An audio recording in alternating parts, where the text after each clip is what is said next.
Pingüino Multimedia, con el auspicio de Colegio Particular Novelius. Lealtad, nobleza, sabiduría. Comercial Termo Austral, fábrica de ventanas. Supermercado Rofil, el más económico de la ciudad. Presentan Barómetro, un programa líder de opiniones políticas, económicas y sociales, con la conducción del periodista Juan Ignacio Ortiz. Jueves a las 22 horas en Pingüino Televisión.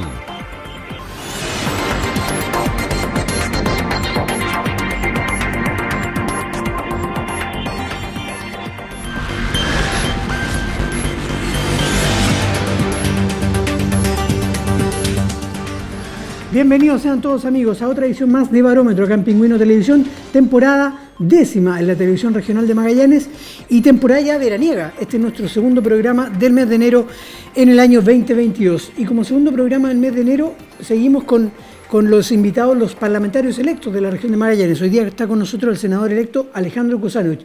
Bienvenido Alejandro, ¿cómo estás?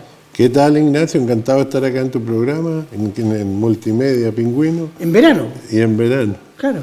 Y un saludo a todos los magallánicos que ven tu programa, que son muchos. Alejandro, ¿viene llegando de Santiago, de Valparaíso? ¿De dónde viene llegando? De Valparaíso y de Santiago. Ya, reuniones con los parlamentarios electos de Renovación Nacional, ¿cómo fue eso? Sí, tuvimos un almuerzo ahí en Valparaíso, los 12 senadores de RN, digamos, así que para ¿Un conocernos. buen número? Sí, buen número. Creo que es el partido con más senadores. Digamos. Ya. ¿Y son los senadores, tuvieron la reunión, son los senadores electos ahora para el periodo no, todos que comienza? Los senadores. Todo en general. Sí, todo en general. Incluso los que dejan algunos cargos, porque hay algunos senadores que no, porque salió el único que se presentó, que le tocaba de nuevo, era Manuel José Osandón y salió electo. Ya, ¿y qué dice Renovación Nacional al respecto? ¿Cómo están? Bueno, ahora en teoría le tocaría ser presidente del Senado a alguien de RN. Ya. Yo creo que va a ser José Miguel... Manuel José Osandón. Manuel José Osandón va a ser electo, yo creo, y bueno, hay que ver si va a partir la UDI o RN, puede haber una discusión o algún cambio. Uh-huh. Usted, sin ser militante de Renovación Nacional, ¿los demás senadores o la gente del partido lo siente parte a usted de Renovación Nacional? Sí, yo creo que sí. Lo que sí yo le dije que no le iba a aceptar. Yo soy súper respetuoso de las instituciones, pero en tanto también respeten a los independientes que están en RN. Digamos. Claro, por supuesto, porque se vienen votaciones en las cuales los partidos políticos grandes, especialmente los partidos tradicionales, les gusta votar en bloque. Pero si ese votar en bloque significara, Alejandro, algo en contra de la región de Magallanes, porque usted fue electo por la región de Magallanes. No, por supuesto. Y en forma independiente. No, por supuesto, yo no lo voy a aceptar y no voy a votar a favor. Pero no es solo eso, de repente pueden prestarse para negociaciones que perjudiquen a Magallanes o etcétera, o a algún senador minoritario, por lo tanto hay que tener cuidado también que tiene que respetar eso RN. Y al respecto, ¿cómo ven ya la instalación del 11 de marzo próximo respecto de ustedes, de los senadores? ¿Ya se está agilizando eso en el Congreso? ¿Fueron al Congreso? ¿Estuvieron allá o no? Sí, por supuesto, estuve ahí viendo, estoy armando un equipo, estoy juntando a ver candidatos para trabajar con ellos, abogados, jefe de gabinete, una secretaria. Estuve viendo cuál iba a ser la oficina que me iba a tocar, etcétera. Hablé con la administración de la secretaria administrativa del Senado, etcétera, así que ahí me explicaron bastante y estoy ubicándome, digamos. Y en esas decisiones, Alejandro, perdón la pregunta, pero a la gente le interesa saber, ¿pasan por el partido también o no? No. Son absolutamente de ustedes. Sí, por supuesto. De los parlamentarios. De los parlamentarios, las personas que tú vas a contratar, sí, igual te tratan de recomendar a alguien, qué sé yo, pero las decisiones son tuyas, excepto el tema que te ayudan un poco a buscarte la mejor lugar para, como yo tengo soy un poco minusválido, por lo tanto me tratan de buscar una oficina cerca del ascensor, etc. Uh-huh. El jueves pasado en este programa estuvo Javiera Morales y lo conversamos porque Javiera Morales también debuta en funciones parlamentarias, igual que usted. Sí. Y ella me decía que ella es muy probable que se instale en Santiago, incluso con familia. Ya. Que se instale a vivir en Santiago y de ahí un poco desplazarse todos los días al Congreso y también en las semanas distritales obviamente venir a Magallanes y quizás los fines de semana también. ¿Cómo lo piensa hacer usted? No, yo pienso estoy viendo, yo creo que me voy a instalar ahí cerca de Valparaíso, en algún lugar, por eso que me pueda ser fácil y estar viajando permanentemente, pero yo creo que es mejor estar ahí cerca del Congreso, digamos. Claro, mejor residir en Valparaíso, en Viña. Exactamente, lo más cerca y lo más cómodo posible para no andar horas viajando. Claro, porque generalmente hay muchos que hacen el trayecto Viña o Valparaíso, aeropuerto y aeropuerto a sus regiones, porque no pasan algunos por Santiago, los que residen en la quinta región, en este caso. Exactamente. Porque no es muy conveniente de repente pasar a Santiago, o sea, no... No, por supuesto. Ahora, es una vida que cambia, Alejandro, Por una vida muy supuesto, ajetreada. ¿no? Usted tenía una vida, no voy a decir sedentaria, pero tenía una vida muy de oficina, instalado en TAPSA, acá en la región de Magallanes. Ahora le va a tocar moverse mucho. Exactamente, eso es un tema que tengo que planificar bien y verlo cómo lo voy a hacer. Por eso tengo que tratar de estar lo más organizado posible en tema del transporte, movimiento, a distancia. Hay que tener un tema bien organizado, bien estructurado. Y ahora con el tema del COVID también los vuelos es distinto, hay que utilizar la mascarilla 100%. Exactamente. Es más complicado aún. Sí, no, hay un montón de restricciones. La verdad es que cuando uno llega tiene hartos problemas porque no conoces, tienes que informarte cómo funcionan las cosas, no tienes tu equipo armado, etcétera. Pero hay mucha gente que me ha llamado y abogados conocidos de Santiago para ser parte, quieren trabajar conmigo, que me ubican, que les gusta lo que yo opino, etcétera. Ahora, ¿qué le dicen al respecto en Renovación Nacional? ¿Para ello es un logro volver a tener un parlamentario de esa corriente política acá en la región de Magallanes? Hace mucho tiempo que no lo tenían. No, por supuesto, están contentos en ese sentido porque aumentaron un senador más, aumentaron creo 3 senadores más. ¿Ya? Así que uno de la región de los lagos y otro del norte de Chile, así que hay 3 nuevos. Quedan menos de 2 meses para que asuma. Sí, claro. ¿Es poco tiempo? Sí, pasa volando el tiempo. Es poco tiempo. ¿No se va a tomar vacaciones o se va a tomar algunos días? Voy a tratar, pero todavía estoy trabajando, buscando tener un equipo más o menos organizado para partir en marzo y ver el tema de cómo funcionan los aportes que hace el Senado para financiar el tema, que es bien con altas restricciones, claro. Que el tema no es tan sencillo como se ve de afuera. No, es complejo el tema, hay que tenerlo bien claro porque las plata que te dan para tu operación y todo tienen que ser todas justificadas y no te las dan, sino el Congreso es el que paga y tú tenés que justificar las cosas, ¿no? Ahora, lo que yo decía, Alejandro, que en algún programa se lo dije, especialmente en los programas de radio, cuando lo entrevisté acá al lado, usted se jugaba una opción difícil, una opción complicada. Para nadie era fácil, que la apuesta que hacía Alejandro Kuzanovich, que venía desde hace un año, era totalmente arriesgada, porque dejaba primero el Consejo Regional, donde había sido primera mayoría en 2 ocasiones, había sido reelecto, y estaba en una situación política de confort, digámoslo de esa forma, porque podía ser reelecto nuevamente usted, podía ir a un nuevo periodo de consejero regional. Y era presidente también. Era presidente del CORE. Y segundo, la otra jugada riesgosa que hace renunciar a una empresa como TAPSA, tras 30 años de servicio usted, llegando a la gerencia general de la empresa. Entonces, era una jugada riesgosa. Sí, bueno, era un tema, igual ya llevaba más de 30 años en la empresa y yo la verdad que me estaba jugando por este tema del servicio público y tenía ganas de hacer algo. Creo que hay que cambiar Chile, hay que corregir los errores que se han generado y dejar las cosas buenas. Y hay mucho que hacer por el bien de Magallanes y por el bien de Chile. Yo creo que voy a tratar de hacer un aporte en eso. Pero respecto de esa jugada riesgosa, ¿usted la tenía planificada, Alejandro? ¿Usted confiaba en usted que iba a ganar? Porque en algún momento usted me lo dijo, no, yo gano, y lo dijo al aire en varios programas. Usted dijo, gano yo y gana Cristian Matheson. Sí. Algunos pronósticos no la achuntó respecto a otros candidatos, pero en el caso suyo y en el caso de Matheson, usted siempre estuvo muy seguro de ambos.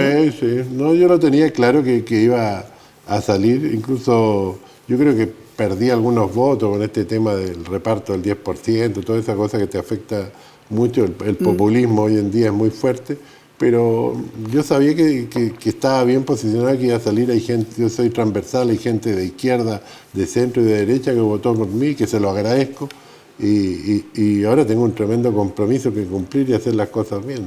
Ahora, con la mano en el corazón, Magallanes tiene 5 parlamentarios en estos momentos, de los cuales usted y Cristian Matte son del sector de la derecha. ¿Representa efectivamente el 40% de la derecha de Magallanes, de la región de Magallanes, es de derecha? O sea, por llevar una cifra, porque, entre comillas, le fue bien, a la derecha le fue bien, por lo menos sí, bueno, 2 parlamentarios de 5. Sí, en la lista sacamos un 30%, así que es un buen, que era más o menos lo que yo tenía pronosticado. Yo creo que teníamos como un 30% de votos y eso fue más 29 y fracción. Yo creo que hay más de un 30 o 35% de centro-derecha, digamos, en Magallanes. Ahora, lo que pasa también puede influir, no sé si lo pregunta usted, una elección parlamentaria en medio de una elección presidencial, ¿también influye? No, por supuesto, hay mucha influencia de la elección presidencial con los parlamentarios, pero siempre ha sido así, porque siempre corresponden una elección de presidente con parlamentarios, así que claro, esa influencia siempre ha estado. Claro, para los diputados de repente no corresponde. Para los diputados de repente puede ser. Claro, pero para los senadores siempre... No, para todos. También, para todos. En realidad cada 4 es para todos, corresponde. Para todos. Sí, pues es complicado en ese sentido. Para los alcaldes no. Claro, para los alcaldes no. Para los alcaldes no, pero incluso para los consejeros regionales también. ¿Qué viene de ahora en adelante, Alejandro? ¿Quedan menos de 2 meses? Bueno, estamos con un gobierno nuevo que no se sabe bien cuál va a ser la estrategia que va a tener, si va a tomar su posición que se plantea refundacional o va a tratar de corregir los problemas que tenemos hoy en día en la sociedad, que va a ser un enigma, porque yo creo que la presión que va a haber de la extrema izquierda va a ser muy fuerte en el gobierno, así que vamos a ver cuál va a ser la posición que el gobierno que viene va a tomar. Yo creo que todos están a las expectativas de eso. Ahora, la senadora Rincón en la última hora, no sé si la alcanzó a ver, en el Senado decía que se le venía difícil igual al gobierno y que parte de la democracia cristiana, quizás como ella, van a tomar palco en el partido, ¿no? Bueno, yo creo que sí, yo creo que muchos van a estar mirando el tema, para dónde va la micro, porque hay mucha incertidumbre que creo que le hace mal a la economía este tema, y al desarrollo de Chile, pero bueno, es lo que tenemos, que nos tocó y hay que respetar la democracia y ojalá funcione correctamente todo. Pero la incertidumbre que habla usted, Alejandro, es por saber con quién va a gobernar Boric o cómo va a gobernar. ¿Cómo va a gobernar, digamos? Claro. ¿Cuál va a ser la posición? Con quién va a gobernar también es importante, pero cuál va a ser el énfasis que le va a poner, va a tratar de hacer cambios manteniendo la estructura que hay actual, va a querer refundar Chile, cuál va a ser la posición. ¿Usted se imaginaba que Boric iba a ganar? Era una de las posibilidades. Pero hace un par de años, ¿no se le pasaba por la cabeza que Boric era el próximo presidente de Chile? No creía, pero bueno, son así las cosas. Son los nuevos tiempos, ¿no? Yo creo que se dieron las condiciones porque no habían candidatos que sean muy competitivos. Los cambios, yo creo que este gobierno y el de Piñera debió haber hecho los cambios necesarios para descomprimir, eliminar las injusticias y los abusos, y no se hizo. Hizo lo contrario, generó más presión en la caldera y obviamente había un voto de protesta contra el sistema muy grande, contra los partidos políticos tradicionales y de lo que habían hecho en los últimos 30 años, que se coludieron con poderes económicos, no todos, pero un 80%, y se coludieron con poderes económicos, con parlamentarios y partidos políticos tradicionales, hicieron la de Kiko y Caco. Entonces la gente estaba molesta con eso. ¿Es el gobierno de Piñera, Alejandro, el peor gobierno de los últimos 32 años? Yo creo que no, fue un mal gobierno. ¿El peor o no? Sí, yo creo que no. Lo que pasa es que él tenía una misión que era la última oportunidad de descomprimir y tratar de corregir los errores que se habían generado en cuanto a la salud, en cuanto a la educación, a la jubilación, que eran temas que se podían abordar y no los corrigió. ¿Lo empeoró? Yo creo que sí, empeoró la situación. Pero le jugó muy en contra el estallido social a Piñera, ¿no? Sí, yo creo que lo descolocó, pero antes de eso él debió haber partido tomando las previsiones. Yo creo que no tenía un buen equipo de trabajo, no había gente que criticara muy cercano. Y eso no es bueno. Además, quizá, Alejandro, en eso, no sé si comparte mi teoría, yo creo que además había un desconocimiento de lo que estaba pasando en el país. Sí, yo creo que sí. Se miraba muy bajo el hombro a los movimientos ciudadanos. Yo creo que estaban desconectados de la realidad, de lo que le pasaba a las personas. Claro, pero eran movimientos que venían desde hace mucho tiempo y eran movimientos, Alejandro, transversales. Si el tema de movimientos ciudadanos no parte ayer ni anteayer y no parte con el estallido social para nada. Yo creo que había un malestar muy muy grande. Lo que pasa es que siempre que hay estos movimientos sociales de este tipo, la extrema izquierda se aprovecha y se infiltra en el tema, entonces de repente se mezcla entre extrema izquierda y el movimiento real, pero el movimiento real estaba.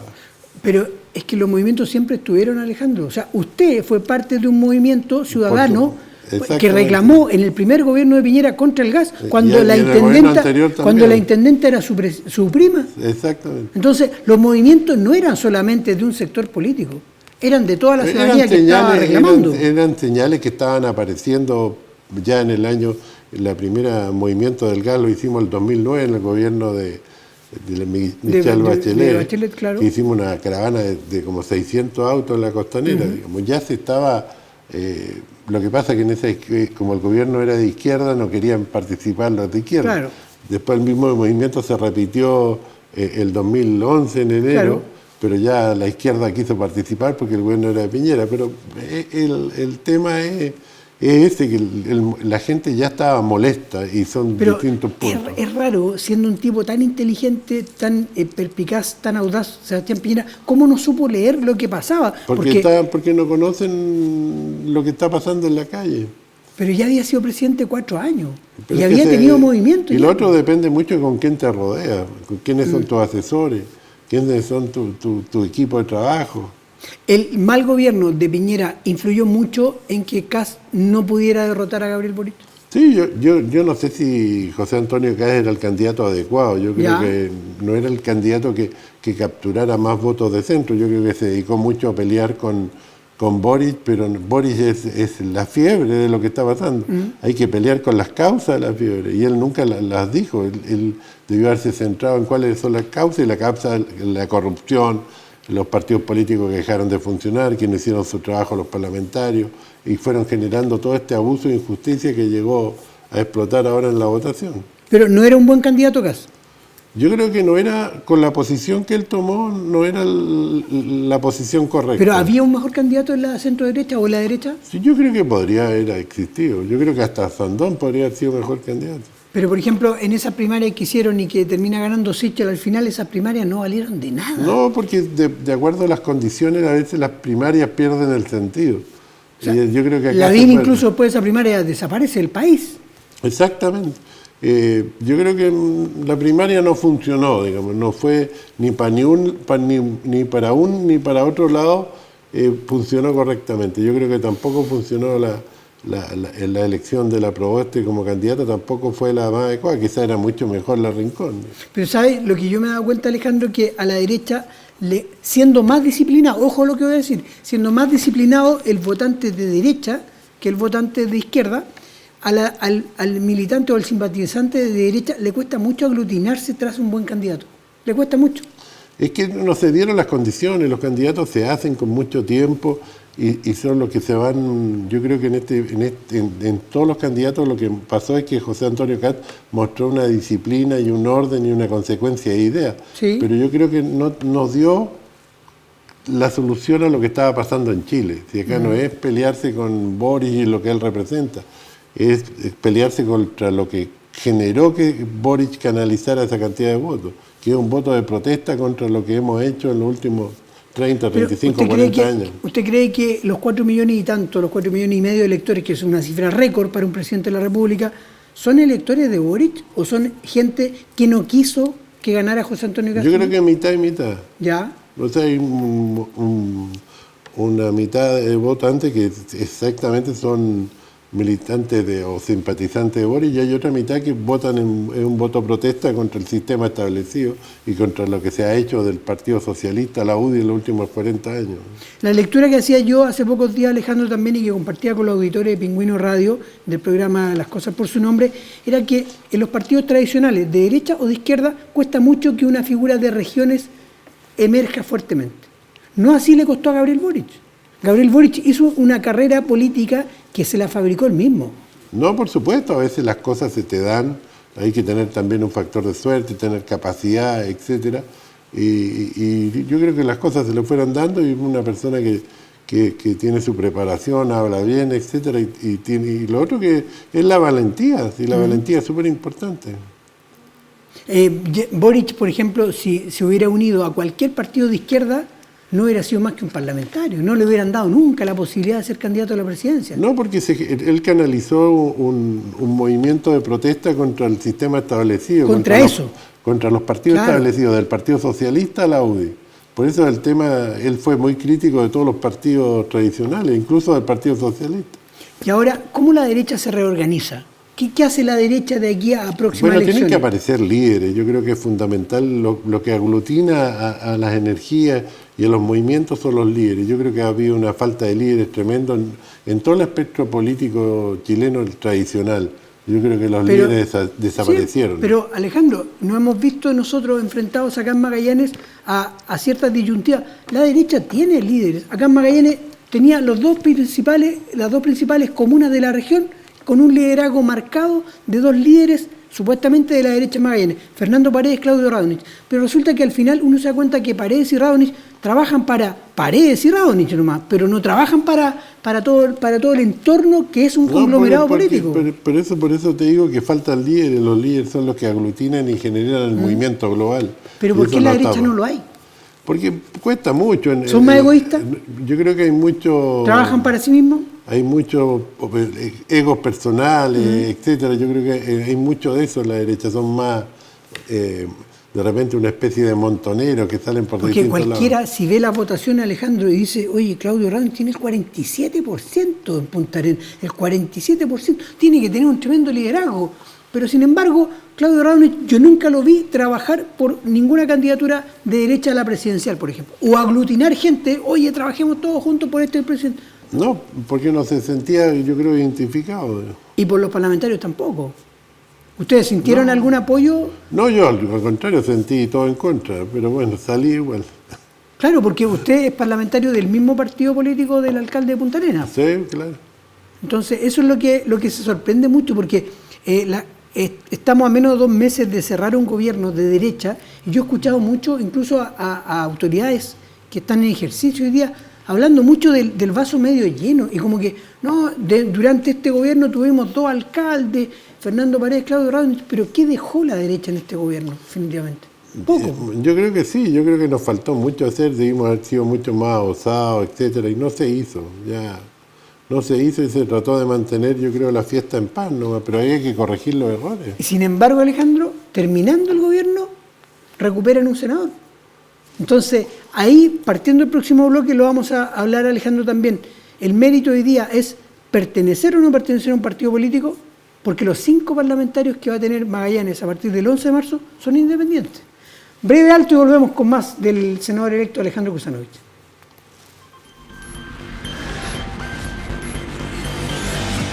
Multimedia, con el auspicio de Colegio Particular Novelius. Lealtad, nobleza, sabiduría. Comercial Termo Austral, fábrica de ventanas. Supermercado Rofil, el más económico de la ciudad.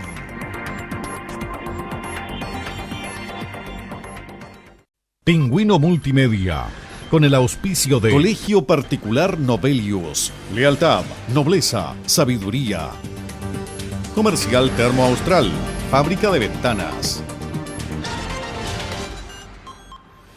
Supermercado Rofil, el más económico de la ciudad.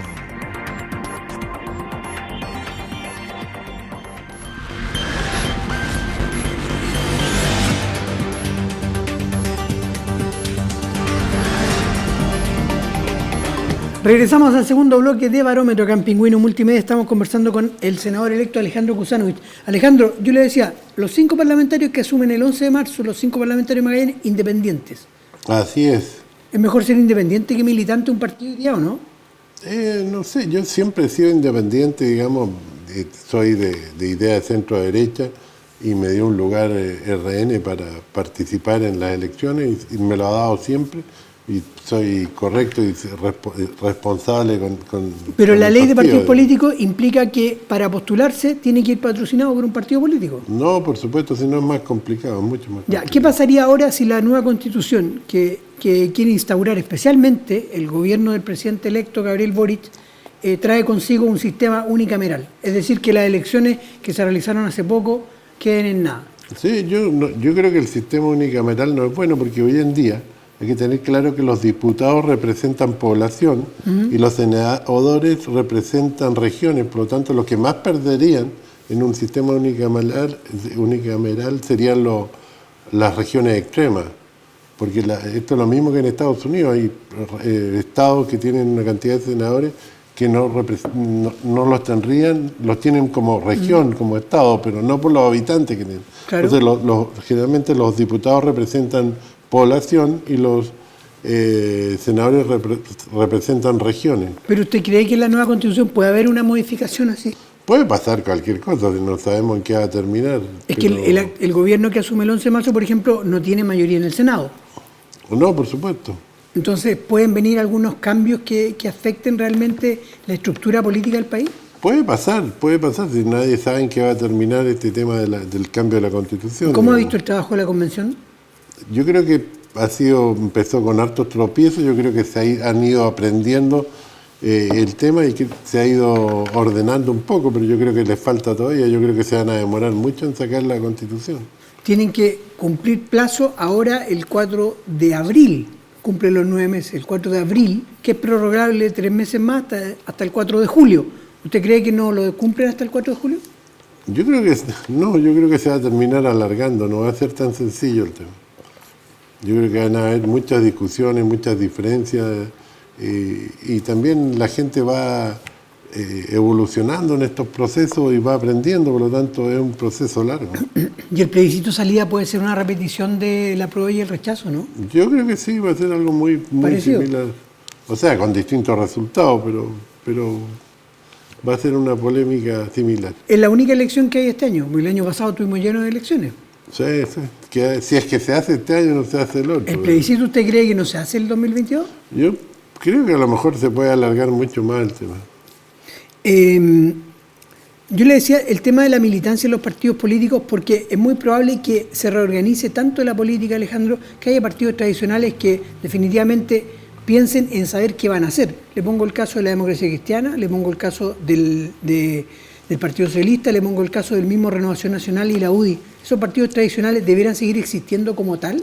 Yo creo que se tienen que reorganizar. Hay muchos que están perdiendo mucho posicionamiento porque no se han actualizado y no han hecho las cosas correctas, entonces la gente dejó de apoyarlo. Yo creo que todos se tienen que replantear lo que han hecho en los últimos 40, 30 años y esto es desde el Partido Socialista a la UDI, digamos. Claro. ¿Cómo está viendo usted la instalación del gobierno del presidente Boric a menos de 2 meses de que asuma?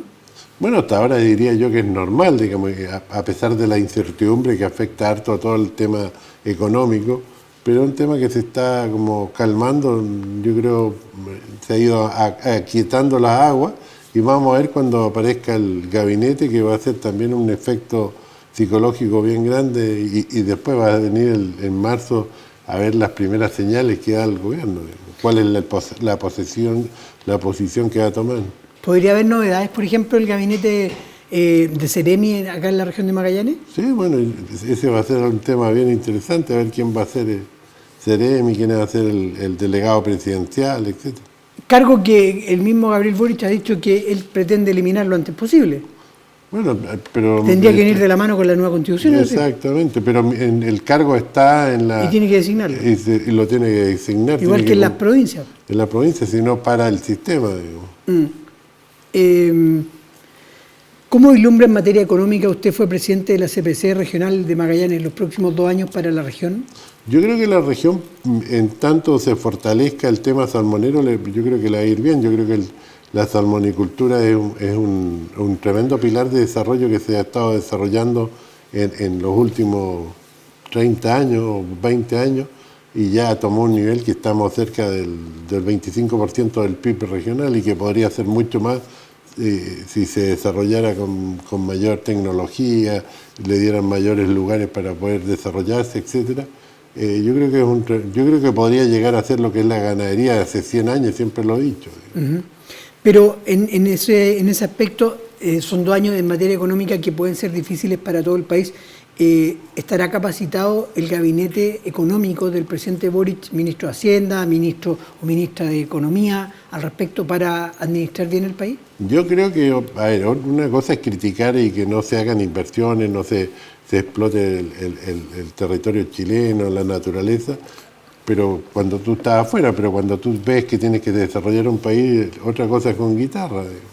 Esa otra cosa con guitarra implica para ambos lados, quizás, Alejandro, en el sentido de que a partir del 11 de marzo, quienes eran gobierno hoy día pasan a ser oposición. Exactamente. Y criticar de repente es muy fácil, pero ¿cómo vislumbra que va a ser ese enfrentamiento entre la oposición y el próximo Es que va gobierno? a depender mucho de la posición que tome el nuevo gobierno, digamos, si va a tomar una posición refundacional del país o va a tomar una posición de corregir los errores que tenemos de los últimos 30 años y mantener las cosas buenas. Y cuáles son las soluciones que dar, que si las soluciones están dentro de la lógica y no caemos en la ilógica. Porque a ustedes como senadores les van a llegar muchas cosas que votar respecto del gobierno, que va a tratar de hacer una infinidad de cambios, pero ustedes van a tener el sartén por el mango, teniendo la mitad del Senado de un sector político. Sí, correcto. Pero bueno, hay que analizar ley por ley, proyecto por proyecto, si es correcto o no es correcto.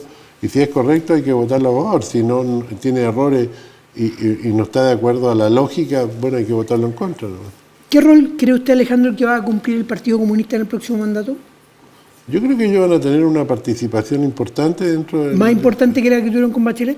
Yo creo que sí, mucho más importante. Así que vamos a ver también la posición que toman. Y ese tema es si toman una posición más extrema, más de centro, más de solucionar los problemas. Hay que ver, ese tema va a ser súper importante. ¿Y cómo vislumbra en ese aspecto lo que pueda pasar acá en la región de Magallanes? No lo sabemos, nadie lo sabe. Esa es la incertidumbre que hay. Y esa incertidumbre empieza a matar un poco. Sí, por supuesto, afecta mucho la economía, todo. Y yo creo que Gabriel Boric lo tiene claro. ¿Sí? Él ha estado con una posición mucho más tranquilizadora, de bajar las expectativas y de que hay que trabajar harto para desarrollar el país, corregir temas, digamos. Ahora vamos a ver si ¿Cambió mucho Gabriel Boric, Alejandro, en los últimos meses? Yo creo que sí, si otra cosa es sentir toda la presión de ser presidente, a ser un candidato. Pero en la misma candidatura, por ejemplo, en las primarias, o en la primera vuelta o en la segunda vuelta, ¿usted notó alguna transformación también, sí, hasta ideológica? Yo creo que fue entendiendo un poco los procesos que hay que respetarlos. Ya.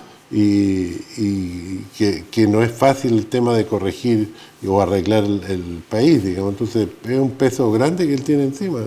¿Y cuál Boric va a ser el que va a gobernar? Esa es la pregunta, si la parte más izquierda de los que votaron por él los va a dejar ser más de centro, no, o qué camino le van a presionar para allá. Entonces ese va a ser el gran dilema, digamos. Alejandro, usted en alguna vez me lo mencionó, usted al principio no estaba de acuerdo con los retiros del 10%, para nada. No, nunca lo he estado. Yo Claro. creo que fue un error. Yo creo que habría que haber ocupado esa energía para solucionar los problemas del 4%, que es un tema que realmente se adeuda. La plata de la AFP, había que corregir los errores que hay y que la gente jubile correctamente con un buen sueldo. Y nunca se hizo, digo.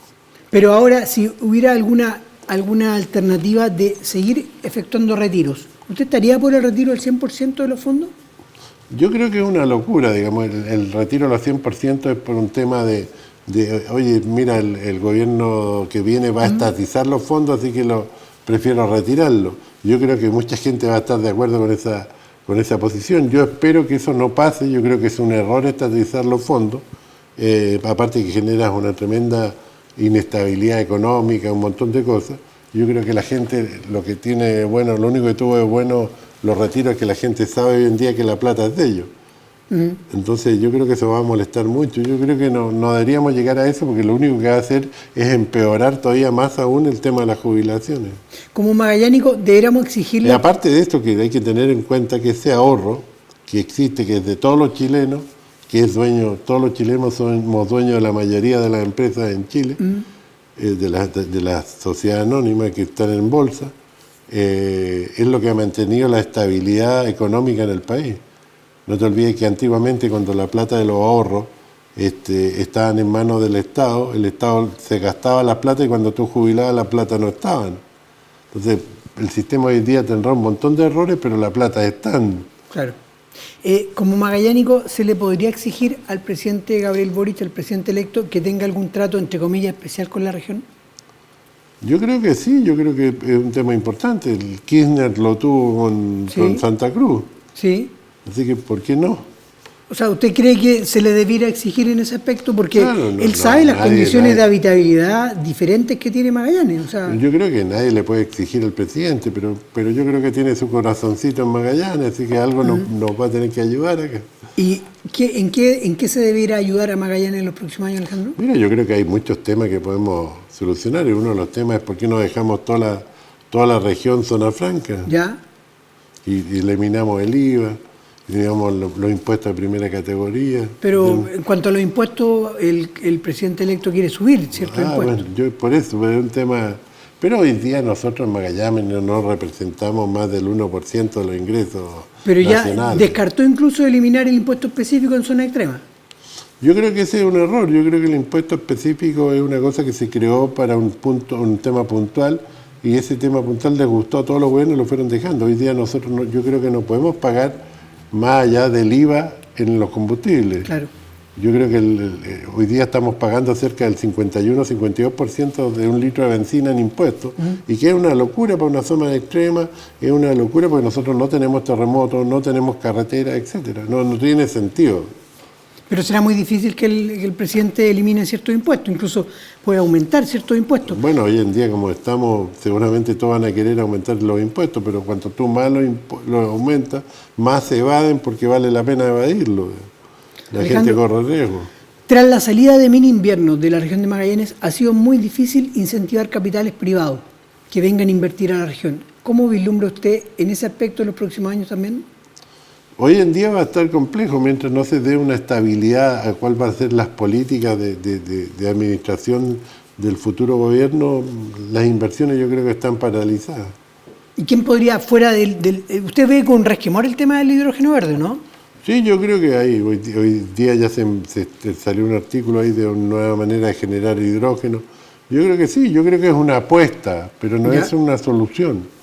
Tiene muchos temas por desarrollar, mucha incertidumbre tecnológica. Es una apuesta, es una prueba de lo que quieren hacer. Pero lo ve que puede colaborar mucho a mejorar la calidad de la economía magallánica. Yo creo que a lo mejor puede haber harta absorción de mano de obra, pero ahora hay que ver si realmente va a solucionar el problema energético que tenemos en Magallanes. No te olvides que en Magallanes hoy en día no hay energía, la gente se olvida de eso. Solamente tenemos una cantidad de gas acotada que está subsidiada con cerca de $80 millones al año y que se mantiene un precio bajo, pero hoy en día quiere venir a instalarse una empresa y le dicen no hay energía. En cuanto a cifras de pobreza, Alejandro, Magallanes hace 4 años tenía un 6% de pobreza, hoy día tiene un 10%. Se subió mucho. Sí, bueno, llegaron muchos inmigrantes, todas las condiciones laborales con este tema de la pandemia han empeorado. ¿El estallido social influyó mucho? Yo creo que, no sé si influyó tanto, pero algo también te afectó al turismo. Pero se cerraron muchos locales, en el centro especialmente. En el centro, exactamente. Claro. El centro se destruyó prácticamente de Punta Arenas. Pero son temas que se vino también el tema de la pandemia, entonces se juntaron todas las cosas. Y están muy mezcladas, digamos, tú no sabrías decir cuál es el efecto, pero la pandemia ha sido un desastre.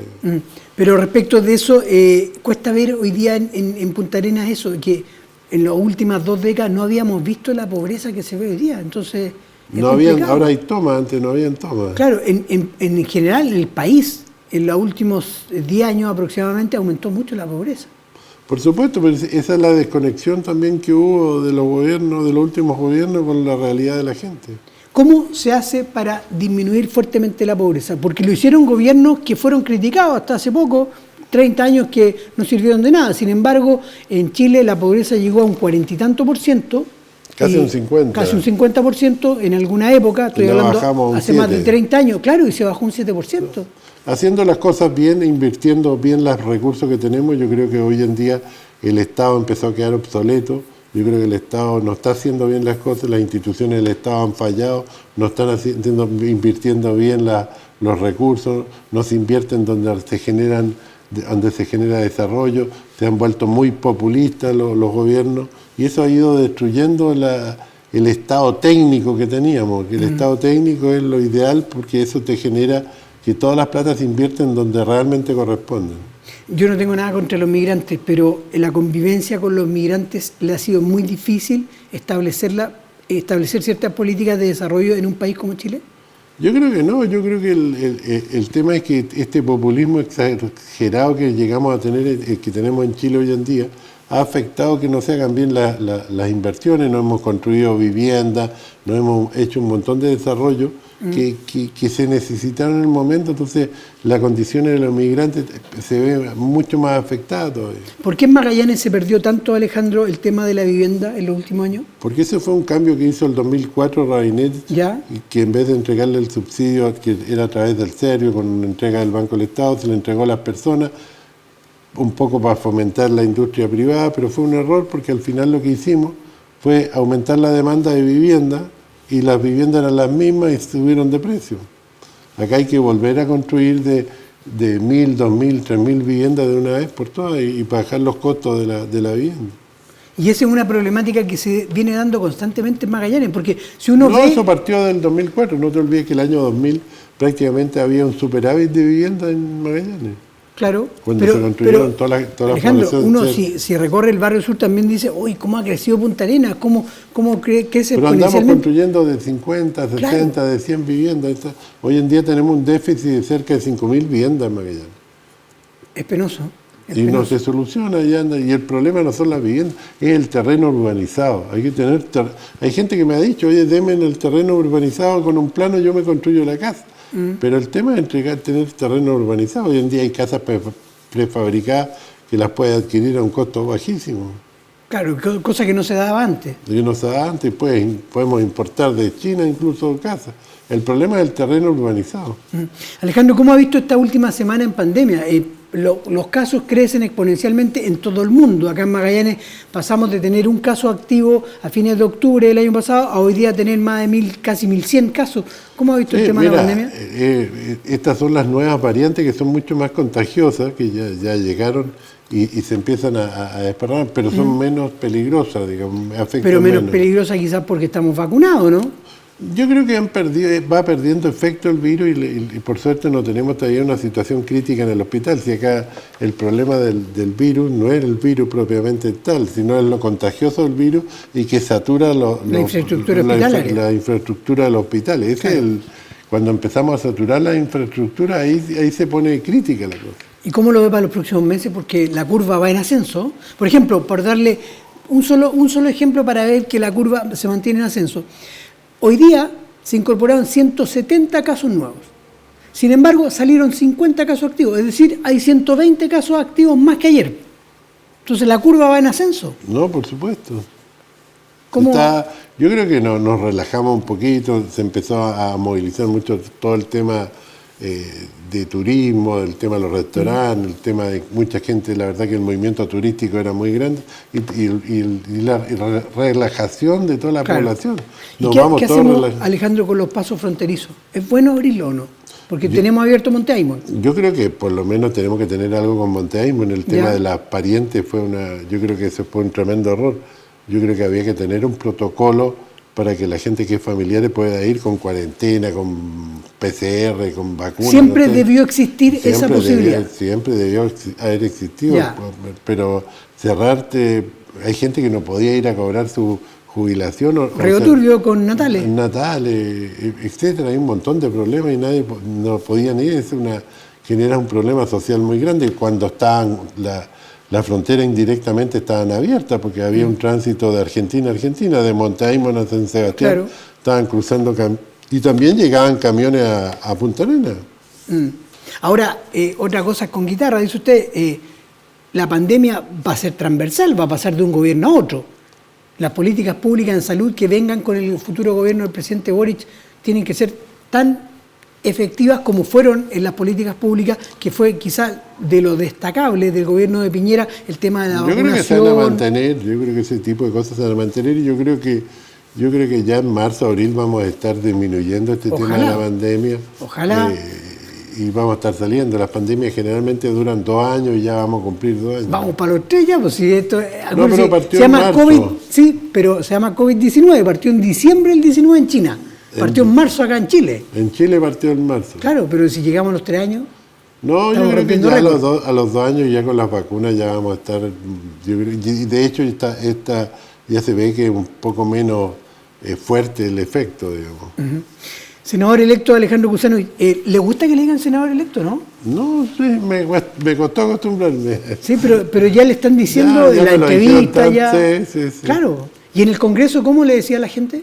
No, senador. Senador. Sí. Y es raro porque todavía no asume vos, pero Sí. ya es electo. De hecho, el Tribunal Calificador de Elecciones ya ratificó, no solo al presidente, lo ratificó a usted también, a todos los parlamentarios. Sí, exactamente. Lo ratificó ya. Senador electo Alejandro Cusano, quiero agradecerle por haberse dado el tiempo de venir hoy día acá al barómetro, un barómetro de verano que cuesta un poco que todas las autoridades acepten, pero usted siempre ha tenido la gentileza de aceptar nuestra invitación. No, encantado de estar acá, Ignacio. Un saludo a todos los magallánicos que ven tu programa y que te vaya bien en las vacaciones. Y bueno, y a usted que le vaya bien también en el Senado, le quedan menos de 2 meses para asumir, y tómese un descanso también. ¿Eh? Sí, estamos planificando un poco eso. Bueno, como lo adelanta Alejandro Cusano, yo me voy a tomar un merecido descanso. En la próxima semana Barómetro va a continuar, porque Barómetro no para nunca, no para durante todo el año. Va a estar conduciendo Barómetro la próxima semana Gerardo Pérez. Así que ustedes sintonizan, como siempre, Barómetro acá en Pingüino Televisión. Nos encontramos nosotros dentro de un tiempo más, pero quédese siempre en la sintonía de Pingüino Multimedia. Nos vemos. Chao, chao.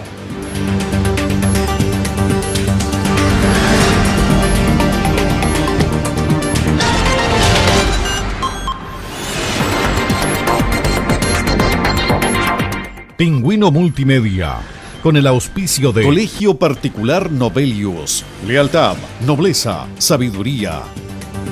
Comercial Termo Austral. Fábrica de ventanas.